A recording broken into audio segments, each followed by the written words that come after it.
sort of to help Muslims reorient themselves with what is called a traditional Islamic learning in a way that will make them actually be more open to the world out there.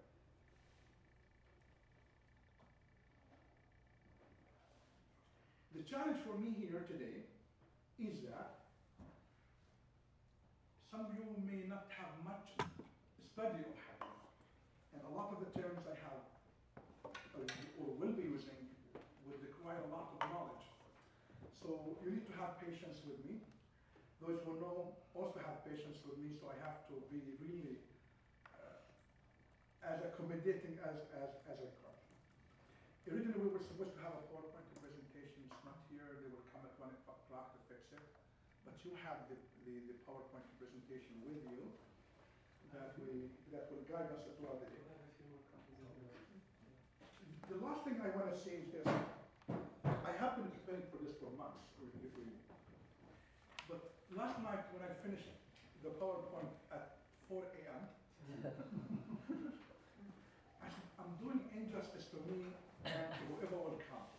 Because I only have 4 hours, and now 3.5 hours, to address a topic that could literally, I mean it, take 6 months. I mean it. After all, to be trained as an imam in a traditional, well-established school, as I was in Amman, Jordan, what I will give you in 3.5 hours, we studied it in 2 years. So I hope that gives you something. So hold on to your questions. If you have any, if I make no sense, raise your hand. Otherwise, be patient, because I think I will answer many of your questions by the time we finish. Are you with me so far? Yes. Good.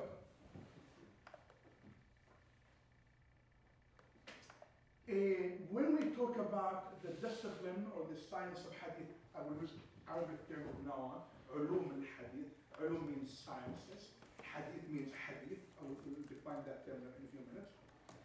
We are talking about a few things. Number one, the history of hadith, meaning how this material came about, how it was collected, how it was recorded, how it was judged, and how scholars sifted through it. That's the history of hadith. And any writing on this whole discipline, all of that is called the history of hadith. Number two, the authenticity of hadith.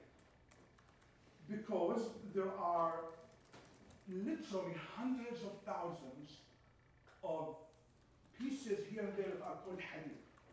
Literally hundreds of thousands. A lot of it is unauthentic and declared by experts to be unauthentic. Some is declared to be authentic. Some people are still studying for 1,400 years, imagine. So there is a specific way by which we were trained of how to study the authenticity of that thing. And how do you decide what is authentic and what is not authentic? We will go through that, I promise you. Why? Because out there, people refer to hadith all the time. Well, the Prophet said.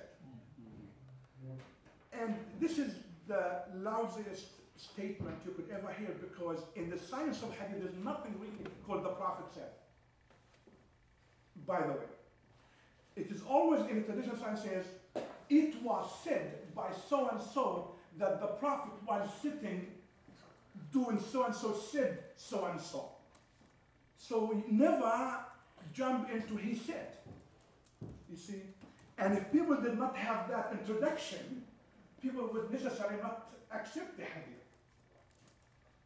So the specific context, did he say that while walking, while sitting? Did he say that talking to an Arab Bedouin man or woman? Did he say that talking to a Kitabi, a Jew or a Christian?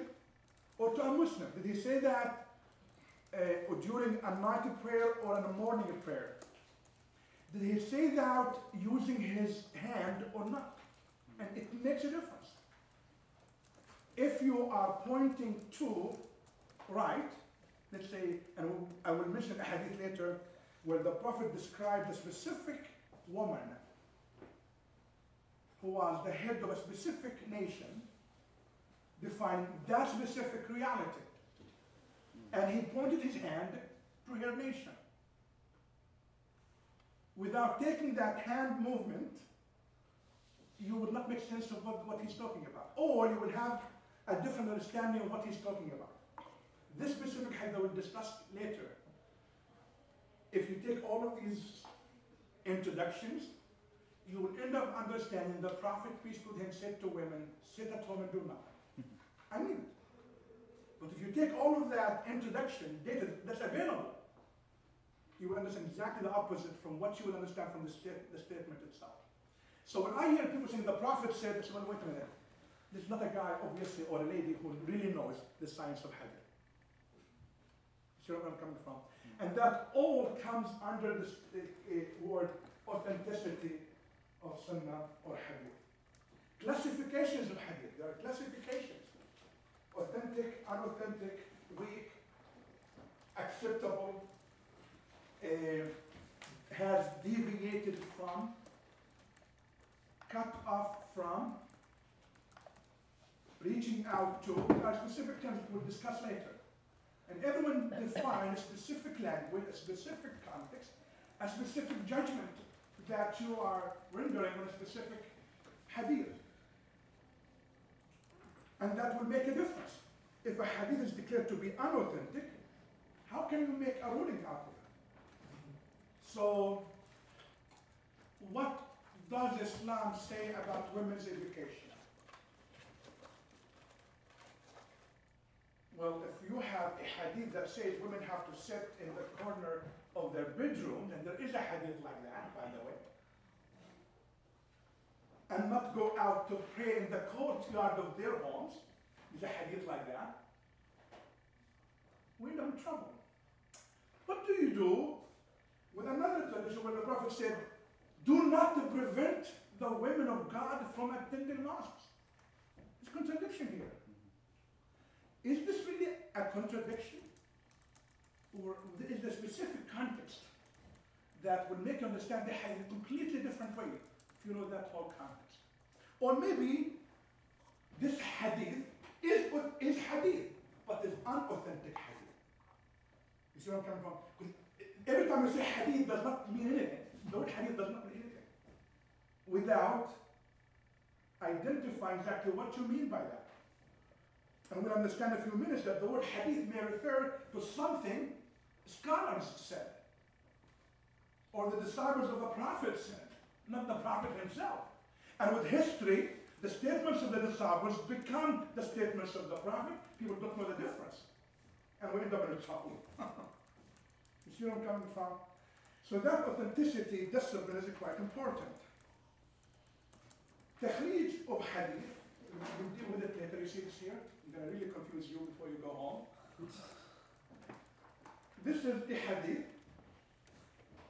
one statement, the Prophet said, was narrated by almost 69 individuals. What do these lines really mean?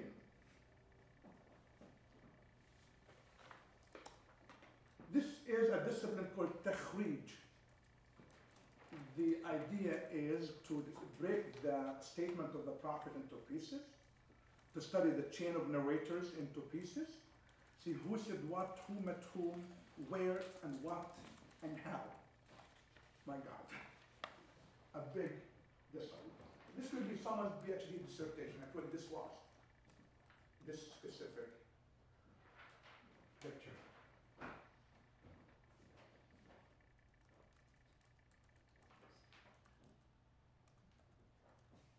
The last thing is the relationship of hadith to the Quran. Is there a relationship or not?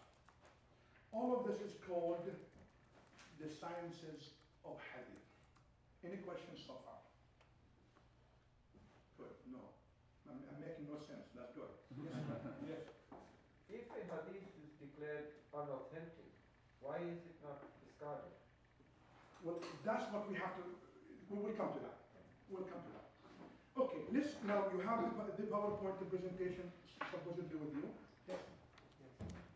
This one. This one? You have, everyone have a copy of it? No.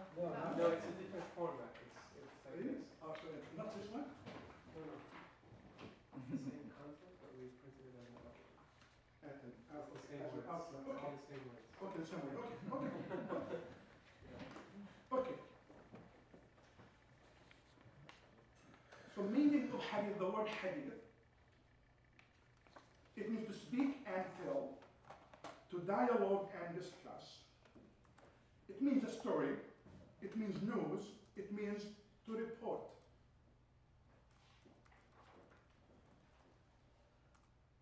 Now, the word sunnah means road or path. It means to start something and or initiate something. It means a way of life.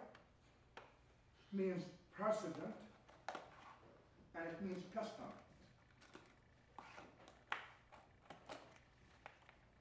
So not every time you see the word hadith in the Islamic literature, you're referring to something the Prophet said, by the way.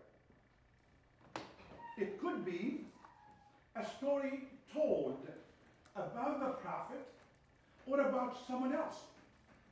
Okay? But because people keep using the word hadith, it becomes what? Something the Prophet said. Important to keep this in mind, my friends. We will discover this in an hour, why we ended up in the mess we ended up in as Muslims. There are stories, or tales, or news, or reports that were spoken at one point, okay? Because the word hadith means to report something. Because the people mix between the word hadith as refers to what the Prophet said or did, vis-a-vis what someone said or did, the word hadith itself became a deceptive term. Is that clear? This,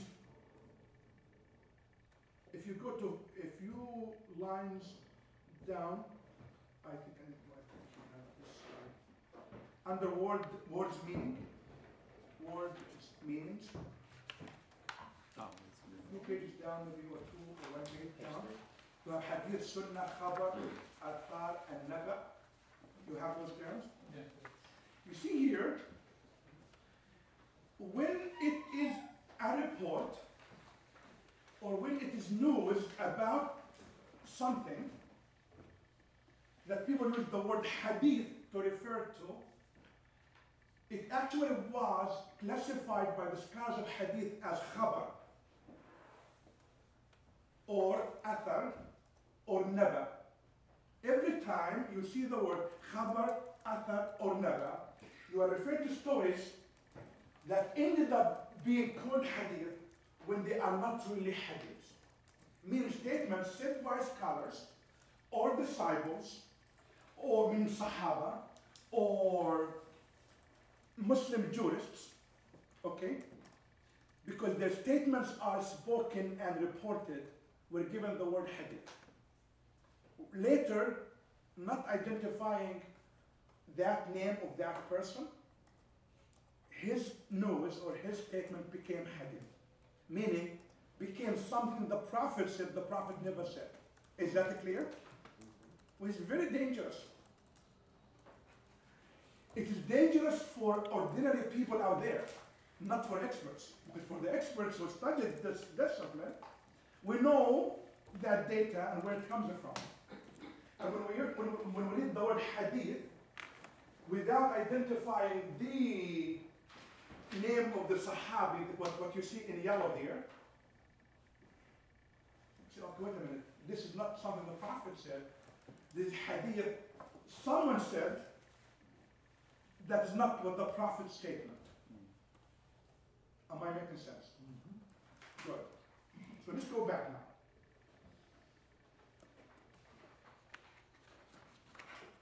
However, the question is, if there are so many doubts about this literature, should we say, discard all of this material and forget about it? It's a simple statement to make. The traditional scholars of hadith did not accept such an argument.